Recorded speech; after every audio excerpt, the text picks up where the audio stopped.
ایک دفعہ خلیفہ ہارون الرشید نے اپنے دربار میں رہنے والے علماء سے پوچھا کہ اے علماء کی جماعت، میرا بہت دل کرتا ہے کہ میں نبی کریم صلی اللہ علیہ وسلم کی خواب میں زیارت کروں۔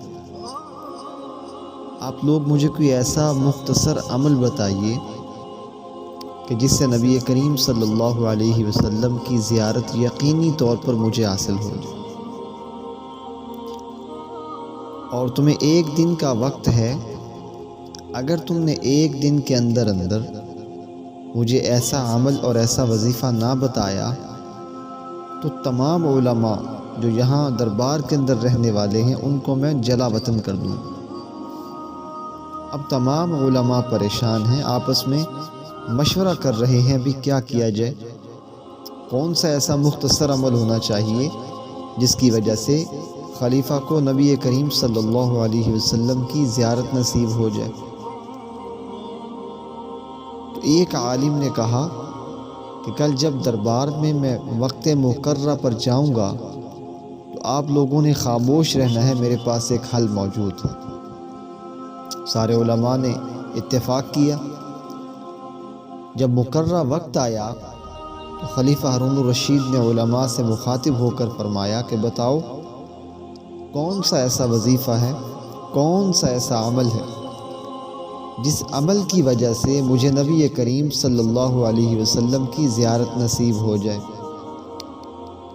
وہی عالم آگے بڑھا اور کہنے لگا، خلیفہ وقت، سلطان معظم، ہم میں سے کوئی آدمی یقینی طور پر ایسا وظیفہ نہیں جانتا، ایسا عمل نہیں جانتا جس عمل کی وجہ سے آپ کو نبی کریم صلی اللہ علیہ وسلم کی زیارت ہو جائے، لیکن ہمارے پاس ایسا حل موجود ہے جس کی وجہ سے آپ کو یقیناً نبی کریم صلی اللہ علیہ وسلم کی زیارت ہو جائے گی۔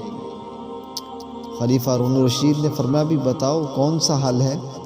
تو اس عالم نے کہا کہ میں ایک ایسا بندہ جانتا ہوں کہ یقیناً وہ یہ جانتا ہوگا کہ کون سا ایسا عمل ہے جس کی وجہ سے نبی کریم صلی اللہ علیہ وسلم کی زیارت ہو جائے۔ تو خلیفہ نے کہا بتاؤ وہ کون سا شخص ہے؟ تو عالم کہنے لگا جی وہ حضرت بہلول رحمۃ اللہ علیہ۔ تو کہا ٹھیک ہے، آپ ان کو لیں، وہ مجھے ایسا عمل بتا دے جس سے نبی کریم صلی اللہ علیہ وسلم کی زیارت کر سکوں، تب آپ بری ذمہ ہو جائیں گے، میں آپ کی سزا ختم کر دوں گا۔ اگر اس نے بھی نہ بتایا تو آپ سب عالموں کو میں جلا وطن کر دوں گا، در بدر کر دوں گا۔ علماء گئے، حضرت بہلول رحمۃ اللہ علیہ کو راضی کر کے خلیفہ ہارون الرشید کے دربار میں لائے۔ خلیفہ سے حضرت بہلول رحمۃ اللہ علیہ نے فرمایا کہ ہارون الرشید، کیا تم چاہتے ہو کہ واقعتاً تمہیں نبی کریم صلی اللہ علیہ وسلم کی زیارت ہو؟ ہارون الرشید نے کہا جی بالکل میں چاہتا ہوں۔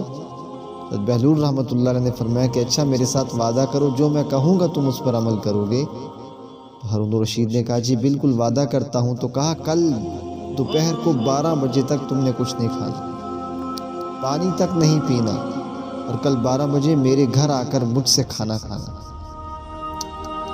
میری طرف سے آپ کی دعوت ہے، میرے گھر سے کل آپ نے کھانا کھانا ہے۔ خلیفہ ہارون الرشید کل جب 12 بجے تو حضرت بہلول رحمۃ اللہ علیہ کے ہاں تشریف لے گئے۔ حضرت بہلول رحمۃ اللہ علیہ نے خلیفہ ہارون الرشید کو کھانا پیش کیا، پانی نہیں پیش کیا۔ خلیفہ ہارون الرشید کو سخت پیاس لگی تھی، 24 گھنٹے گزر گئے تھے، پانی نہیں پیا تھا، تو کھانا کیسے کھاتا؟ کھانا تھوڑا سا کھایا اور کھانا وہیں پر چھوڑ دیا۔ تو حضرت بہلول رحمۃ اللہ فرمانے لگے کہ 24 گھنٹے اور آپ نے پانی نہیں پینا، کل 12 بجے تک پھر آپ نے پانی نہیں پیا۔ خلیفہ ہارون الرشید نے کہا میں اپنے نبی کریم صلی اللہ علیہ وسلم کی زیارت کی خاطر میں اور 24 گھنٹے بھی پانی نہیں پیوں گا، اس کے بدلے میں مجھے اللہ تعالیٰ نبی کریم صلی اللہ علیہ وسلم کی زیارت کروا دے۔ جب اگلے 24 گھنٹے گزرے تو حضرت بہلول رحمۃ اللہ علیہ نے فرمایا کہ خلیفہ میں آپ کو وہ نسخہ بتاتا ہوں، لیکن پہلے تم رات کو جو تمہیں خواب آئے مجھے وہ سارے خواب بتاؤ۔ خلیفہ ہارون الرشید نے کہا مجھے بہت سارے خواب آئے، ان میں سے بعض مجھے یاد ہیں، وہ میں آپ کو بتاتا ہوں۔ بہلول نے کہا بتائیے۔ تو تو خلیفہ نے کہا کہ میں ایک بہت سرسبز و شاداب وادی کے اندر ہوں، وہاں دور سے میں نے ایک پانی کا چشمہ دیکھا، پانی کے چشمے کے قریب جیسے ہی پہنچا تو میری آنکھ کھل گئی۔ بہلول نے فرمایا دوسرا خواب کون سا ہے وہ بھی بتا دو۔ تو ہارون رشید کہنے لگا کہ میں دریا کے کنارے جا رہا ہوں، اچانک مجھے شدت کی پیاس لگی، میں نے بہت سارا پانی دریا سے پی لیا۔ کہا کہ جی اور کوئی خواب آیا ہو؟ کہا کہ ایک اور خواب آیا تھا کہ میں جا رہا ہوں اور راستے کے اندر ایک چھوٹی سی ندی ہے پانی کی، وہ بہہ رہی، میں اس کو غور سے دیکھ رہا ہوں۔ تو بہلول رحمہ نے فرمایا کہ میں نے سمجھ لو ہارون الرشید کہ آپ کا معاملہ حل کر دیا۔ تو ہارون الرشید بڑے پریشان ہوئے کہ معاملہ کیسے حل کر دیا، آپ نے تو مجھے وہ وظیفہ اور عمل بتانا ہے۔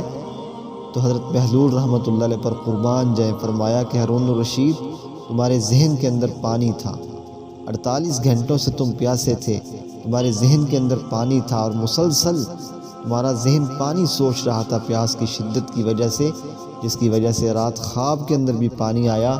اگر تمہارے ذہن کے اندر مستقل نبی کریم صلی اللہ علیہ وسلم کی محبت ہوئی، مستقل تم نے نبی کریم صلی اللہ علیہ وسلم کے طریقوں پر عمل کیا، تو یقیناً بہت جلد خواب کے اندر اللہ کے پیغمبر کی زیارت بھی ہو جائے گی۔